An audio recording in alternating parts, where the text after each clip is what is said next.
Welcome back friends, मैं हूं मंतोष। तो आप सभी का स्वागत है। काफ़ी सारे लोगों के मेरे पास कमेंट आ रहे थे कि सर हाउस वायरिंग के फॉल्ट के ऊपर वीडियोस बनाओ। तो ये वीडियो है हाउस वायरिंग के फॉल्ट के ऊपर।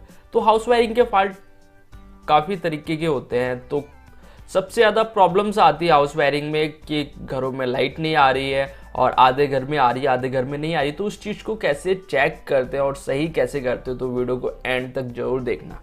तो देख सकते हो वो मीटर लगा और यहाँ पोल से आ रही है सप्लाई, यह है मीटर। और अब हम इस घर के अंदर करेंगे एंट्री। इस घर में जो है जहाँ पे एक रूम में लाइट नहीं आ रही है, उस रूम में इन्वर्टर का कनेक्शन भी नहीं दिया गया है।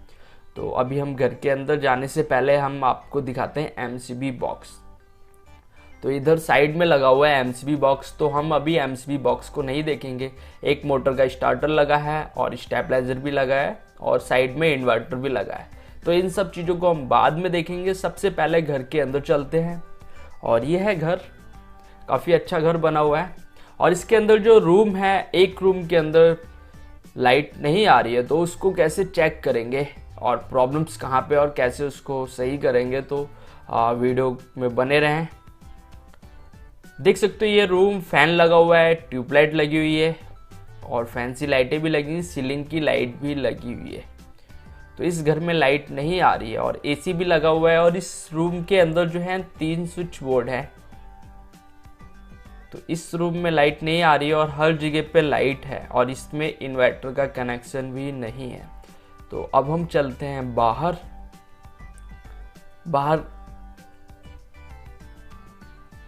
जाकर अब हम देखते हैं एमसीबी बॉक्स की प्रॉब्लम्स क्या है। क्योंकि सबसे पहले हमने देख लिया रूम में, इस रूम की लाइट नहीं आ रही है। अब हम एमसीबी बॉक्स में आकर देखते हैं कि प्रॉब्लम्स क्या है।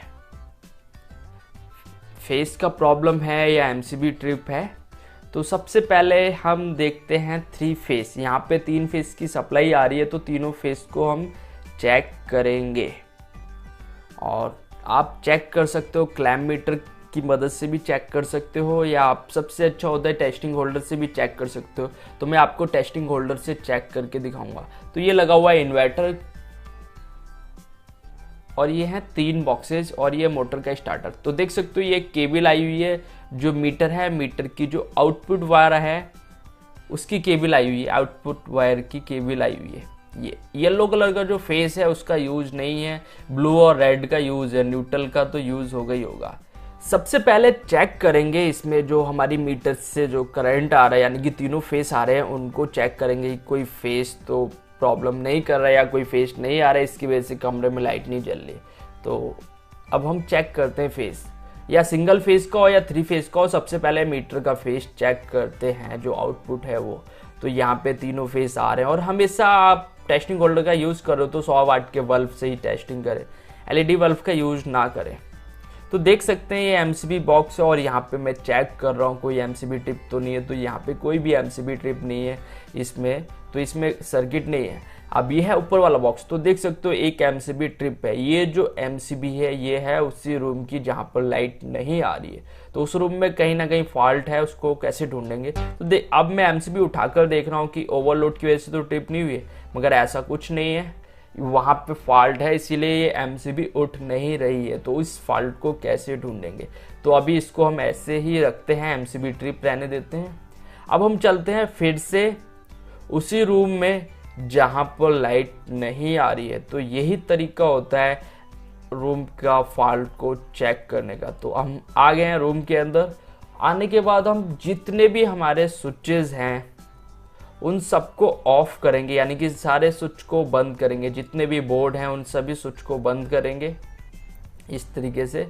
और ये है ब्लैंक, तो ब्लैंक है, वो स्विच के जैसे है मगर वो ब्लैंक है। इसको भी बंद करेंगे। बंद करने का रीज़न ये है कि कहीं पे हमारा कोई जैसे पंखा हो गया, बल्ब हो गया, या चार्जर हो गया, एलईडी बल्ब हो गया, ट्यूबलाइट, ये है आपस में शॉर्ट हो जाती है, इसकी वजह से भी प्रॉब्लम करता है। तो सारा बंद कर दिया। अब हम एमसीबी को उठाकर देखेंगे। अगर उनमें फॉल्ट होगा तो एमसीबी उठ जाएगी। तो देख सकते हो एमसीबी को उठाया, बड़ा इजी तरीके से एमसीबी उठ गया है। यानी कि कोई ना कोई पॉइंट शॉर्ट हो रहा है, या फैन शॉर्ट हो रहा है, या हमारा एलईडी बल्ब शॉर्ट हो रहा है, या सीलिंग की लाइट शॉर्ट हो रही है, कुछ ना कुछ वहाँ पे प्रॉब्लम है उस रूम में। तो अब हम फिर से जाएंगे रूम के अंदर, अब हम उस चीज़ को चेक करेंगे कि फॉल्ट किस चीज़ में है, फैन में है, ट्यूबलाइट में है, या किस चीज़ में फॉल्ट है। तो फिर हम उस रूम में आ गए हैं। देख सकते हो रूम में आते ही अब मैं स्विच बोर्ड दिखाता हूँ। स्विच बोर्ड में ऑलरेडी इंडिकेटर जल चुका है, यानी कि यहाँ पे सप्लाई आ गई। एक एक करके हम ऑन करेंगे। सॉकेट का है, ऑन हो गया। ये देख सकते हो हमने एक बटन को ऑन किया तो ये जो साइड में जो फैंसी लाइट है वो जल गई है। तीसरे बटन को हम ऑन कर रहे हैं तो दूसरी जो फैंसी लाइट है वो भी जल गई है, यानी कि इस पॉइंट में कोई फॉल्ट नहीं है। और ये जो है ये कहीं ना कहीं सीलिंग की लाइट का है, वो लाइटें हो सकता है ख़राब है इसीलिए जल नहीं रही हैं। और इसके बाद अभी रह गए हैं 2 बटन। तो हम ये देख सकते हो ये बटन को ऑन किया तो ये है फ़ैन का। देख सकते हो फ़ैन भी चल रहा है, यानी कि फ़ैन में भी कोई प्रॉब्लम नहीं है। यहाँ से न्यूट्रल फेस आपस में शॉर्ट नहीं हो रहा है। फॉल्ट का मतलब है न्यूट्रल फेस आपस में शॉर्ट हो रहा है। एक स्विच रह गया, इसको ऑन करते हैं। देख सकते हो ये ऑन किया वैसे ही लाइट चलेगी। तो यहाँ पे जो है ट्यूब लाइट नहीं जली है, तो यहाँ पे जो फॉल्ट है वो है ट्यूब लाइट में। सारा कुछ जला मगर ये जो ट्यूब लाइट है ये ऊपर वाली ये नहीं जली है। या तो ये ट्यूबलाइट ख़राब हो सकती है या तो यहाँ पे जो जोड़ लगा है वो आपस में शॉर्ट हो सकता है। तो अब हम इस बटन को ऑफ कर देंगे। अब हम फिर जाएंगे एमसीबी को उठाएंगे। एमसीबी उठाने के बाद हमको प्रॉब्लम्स का पता चल गया कि प्रॉब्लम्स जो है हमारे इस स्विच में है। इस स्विच की जो हाफ है उसको चेक करेंगे। ये देख सकते हो एमसीबी ट्रिप होगी। अब हम इसको उठा देंगे। अब हमको प्रॉब्लम्स का पता चल गया कि प्रॉब्लम्स जो है उस स्विच में है, तो इसको हम बंद कर देंगे। एमसीबी बॉक्स को बंद कर देंगे कि प्रॉब्लम्स का हमको पता चल गया कि वहाँ पे स्विच में है। तो इस तरीके से प्रॉब्लम्स को ढूंढते हैं, यानी कि फॉल्ट को ऐसे ही ढूंढते हैं। फॉल्ट इसलिए इजी तरीके से मिल गया क्योंकि उस घर में इन्वर्टर का कनेक्शन नहीं है। सॉरी, घर में तो है मगर इस रूम में नहीं है। तो अब हम उसका जो पॉइंट है, यानी कि जो ट्यूबलाइट का पॉइंट है, उसको हम खोल के देखेंगे कि ट्यूबलाइट ख़राब है या वहाँ पे जो जोड़ हैं आपस में जल तो नहीं गए। तो हम सबसे पहले चेक करते हैं। ये है ब्लैंक मैंने आपको पहले ही बोला है स्विच के जैसे है।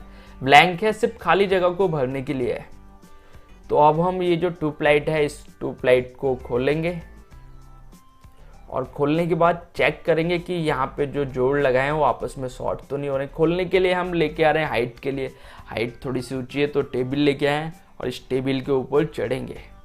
तो वीडियो को एंड तक जरूर देखना फ्रेंड्स, लास्ट में बहुत कुछ है इसमें और भी आपको एक दो फॉल्ट के बारे में पता चलेगा।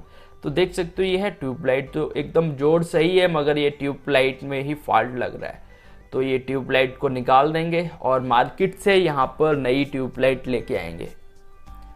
तो ये मैंने ट्यूबलाइट आने के बाद वीडियो शूट किए, तो देख सकते हो ट्यूबलाइट आ चुकी है। ट्यूबलाइट चेंज कर दी है। अब हम इसको लगा देंगे इजी तरीके से, जैसे हमने उतारी है वैसे ही इसको लगा देंगे। यानी कि ट्यूबलाइट अंदर से फॉल्ट थी, उसका न्यूट्रल फेस आपस में शॉर्ट हो रहा था, जिसकी वजह से इस रूम में लाइट नहीं आ रही थी।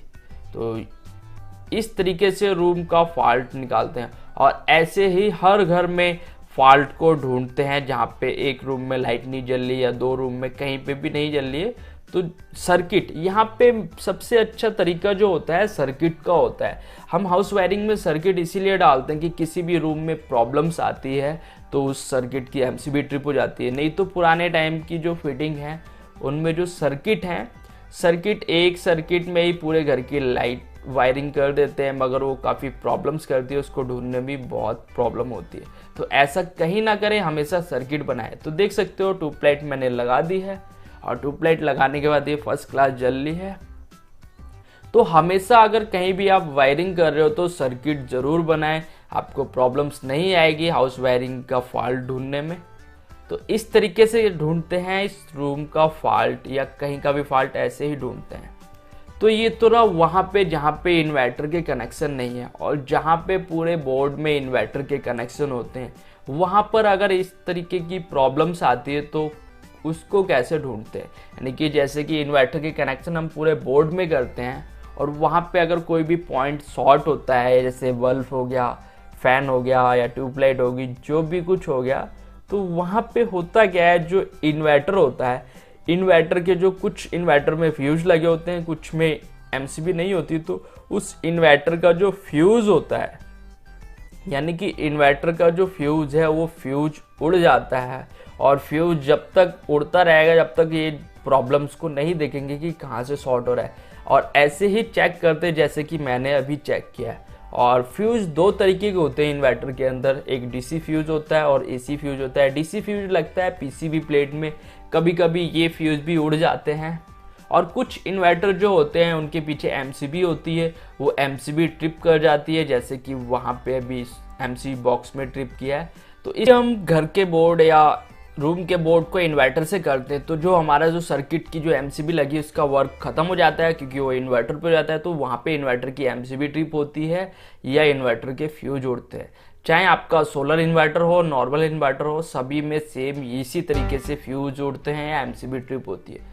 तो ये तो रहा इस प्रॉब्लम्स की बात। अब बात करते हैं हम दूसरी प्रॉब्लम की, जैसे कि हमारी एमसीबी बिल्कुल उठ भी नहीं रही है और हमने ये सारा कुछ करके देख लिया है। तो वहाँ पे क्या प्रॉब्लम है? वहाँ पे जो हमने जो सर्किट बनाया है रूम का या दुकान का, उस सर्किट में कहीं पे जोड़ लगा है, वो आपस में कहीं ना कहीं न्यूट्रल फेस आपस में जुड़ गया है, इसीलिए वो एमसीबी उठ नहीं रही है। तो वो पूरे को ओपन करके देखेंगे, चेक करके देखेंगे, तब कहीं जाके वो एमसीबी उठेगी। तो इस तरीके से चेक करते हैं। और एक बहुत इजी है, प्रॉब्लम्स बिना ओपन किए ही आपको पता चल जाएगा। कुछ घरों में क्या होता है, मीटर में सप्लाई आ रही है मगर फिर भी लाइट नहीं जलती है।